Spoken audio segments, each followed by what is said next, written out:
Hello, OptionStrat traders, and welcome to the next in the Compare and Contrast series. So this one's going to maybe bend your head a little bit today. I know that this was kind of a challenge for me to understand back when I started getting into trading butterflies specifically. So you may very well already know that one of my favorite trades is the butterfly trade. That's one that my students and I kind of focus on and thrive on, specifically butterflies in SPX and RUT, the main indexes. Now, again, those products are much, much larger. I don't advise anyone trading those until you fully understand and know what you're doing.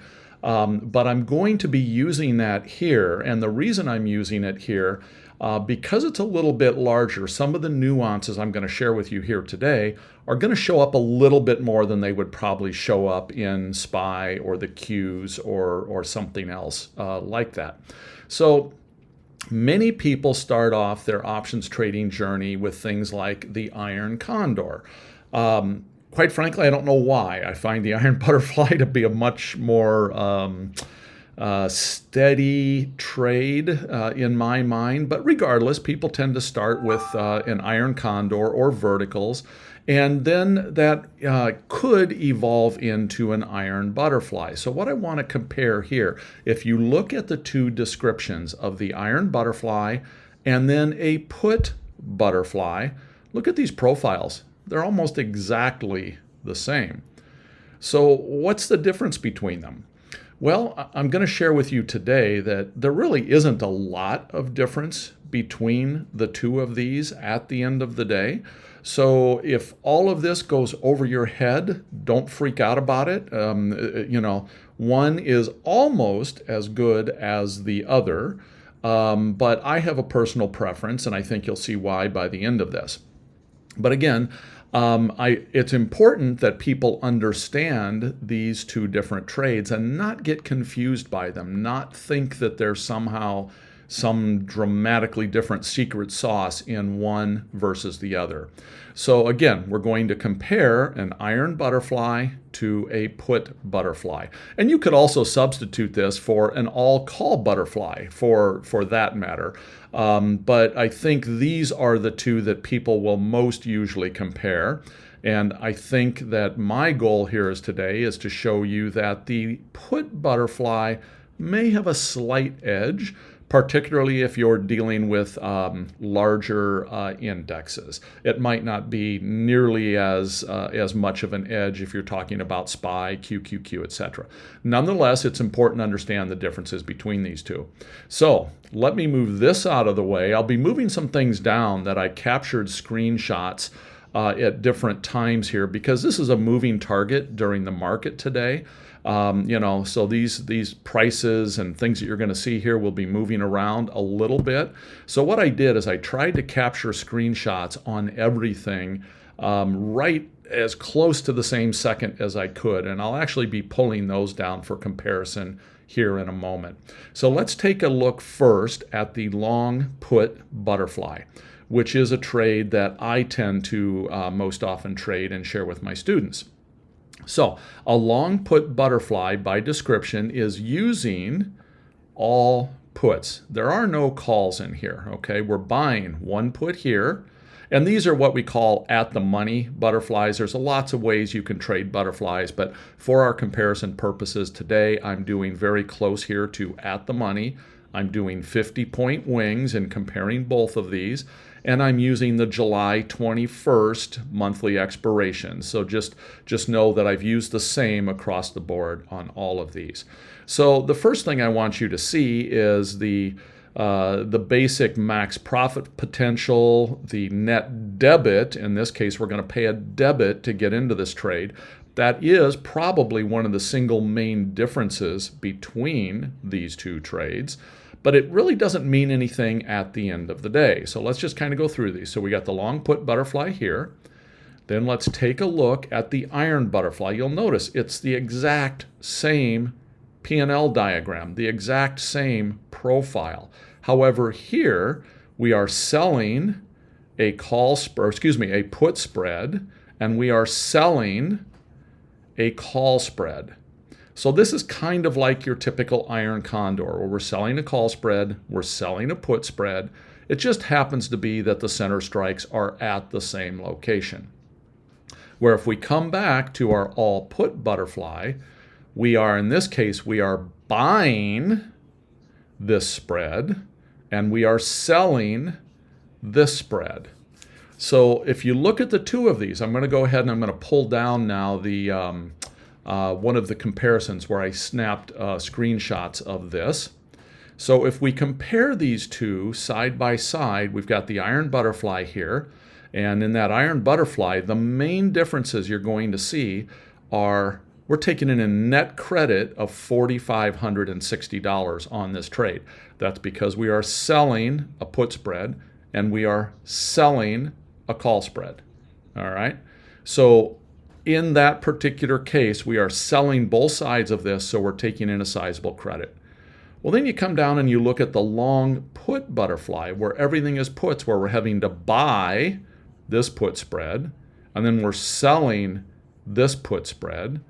The difference between those two means that we have to pay to enter this position. So on the surface, you look at this and you say, well, wait a minute. I'm getting $4,600 or $4,500 to sell this. I got to pay for this? Why would I do this instead? This doesn't make any sense to me, okay? So, well, that's where you don't, in both cases, we need to take a look at the margin being used. These are both going to use the exact same amount of margin or very close to it. And that margin is going to be the max loss that you can experience on the trade. You will notice there's a little bit of difference in the max loss. The max loss on the iron butterfly can and usually is a little bit higher. Therefore, the max profit is usually a little bit lower. Now, it's important to understand, and your chance of profit is the same, 15%. Your break-evens are essentially the same. So the two variables that we're really dealing with here is how do we get into this trade? Again, one of these we're taking in a big credit. One of them we're having to pay for. Again, that just seems a little odd. We'll look at it again in here in a moment. One of them has a slightly higher loss than the other, and therefore a slightly lower profit potential than the other. So let me move this out of the way now, and let's come back and take a look at these two. So again, here we have this profile. This is the long put butterfly, where we are buying this put, selling this one. Then we come to the condor, where we're selling both of them. But again, everything is essentially the same for all practical purposes. Let me move this back to where we're seeing our, and again, this max loss is floating around a little bit as the market floats, but that's why I snapped a screenshot for comparison purposes. So how is it this comes to be? Well, let me show you a couple other things. So this side of this trade, this put spread, let's look at that standalone because that is in both of these trades. We're selling that exact same put spread in both trades. Well, here's that put spread we're selling. So we're selling this put spread. It's the exact same put spread. So in both cases, in both trades, we're bringing in a net credit to sell that put spread. We're selling the 4,200. We're buying the 4,150. That's what this is going to look like. So the component that is different between these two is going to be the other side of this trade. So in this case, we are buying this put spread. So we're paying a net debit for that. I'm not sure why my toss is throwing that error, but so we're buying this put spread. And in this case, we are selling the call spread. But you notice those profiles are virtually exactly the same. There's an ever so slight difference between the two of them. Well, that's that $40 difference that we're talking about, okay? So if we look at buying this for $1,820, selling this for the $1,425, well, that's that difference. That's that $400 we're going to pay for this position to end up here in an all put spread versus if we come back and we sell this spread, and then we sell the call spread, then we're going to end up in this position. And again, these two are virtually the exact same position.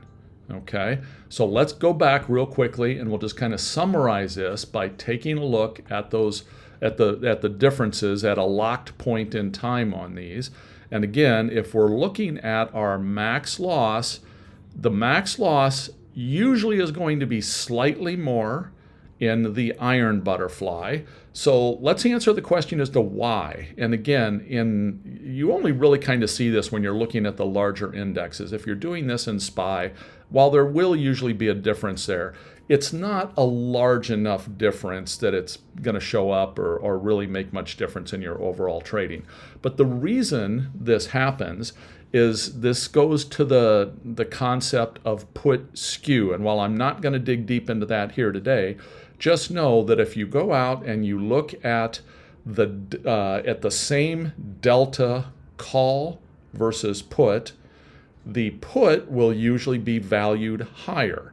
And it is usually valued higher because puts are more often used by your average investor that is looking to insure long assets of some type. So in other words, if I have a long portfolio right now and I'm going into these debt ceiling debates and I want to insure my portfolio, am I going to go out and I'm going to buy a long call or am I going to buy a long put? Well, I'm going to buy a long put. So there's a lot more people buying long puts on individual stock and on indexes right now. Because more and more people are seeking those, they get bid up, so their price will be a little bit higher. So if I'm doing this trade and I'm going to sell 2 center strikes here, am I going to get a little bit more money if I'm selling 2 puts, or if I'm selling 1 call and 1 put, or if I'm selling 2 calls? Well, if nobody's really buying calls right now, if I sold 2 calls, I'd be worse off yet. I'd probably have a max loss of maybe $480. Right now, if I'm selling 1 put and selling 1 call, well, this put is going to have a higher value than the corresponding call. So what would be better in this case is let's just sell 2 puts. If we sell 2 puts, then we can get a higher value for those 2 puts. And then we end up essentially with a lower max loss and a higher profit potential. So now let's look at one more thing here. And let's look at our Greeks. How does this impact our Greeks between the 2 trades? So if we look at the iron butterfly, our theta decay is slightly lower than it is here. Well, why would theta decay maybe be a little bit lower? Well, the main reason that theta decay is going to be a little bit lower is because we took in more money here at these 4,200s, selling these 2 4,200s as opposed to selling 1 4,200 put and 1 4,200 call. Ultimately, we got more money for selling 2 puts because of put skew, because of puts being more value.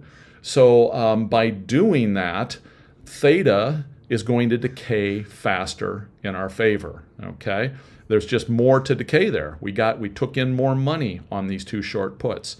Our volatility or vega is going to be about the same. Rho is largely something we don't even look at or deal with. It has to do with interest rates. So the main thing I'm usually looking at is theta. And then also I do look a little bit at delta. So delta is how these 2 are going to react in a big sell-off. And we've got a little bit lower delta here, which also will work slightly in our favor. Again, at the end of the day, if you're trading SPY or the Qs or an individual stock, the difference between an iron butterfly and an all-put butterfly is not going to be very recognizable. It may be there, but it's going to be largely inconsequential. If you start dealing with higher priced stock, possibly, or more volatile stock, you'll find in most cases that the put butterfly will have more benefit to it. If you're dealing with the larger indexes, you will almost always find that the put butterfly will have a slightly better risk to reward profile to it. So that's kind of a summary of the compare and contrast of an all put butterfly to an iron butterfly.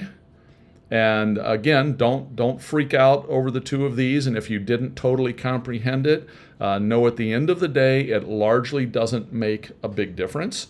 But as traders, we're always looking for edge, any little edge we can get.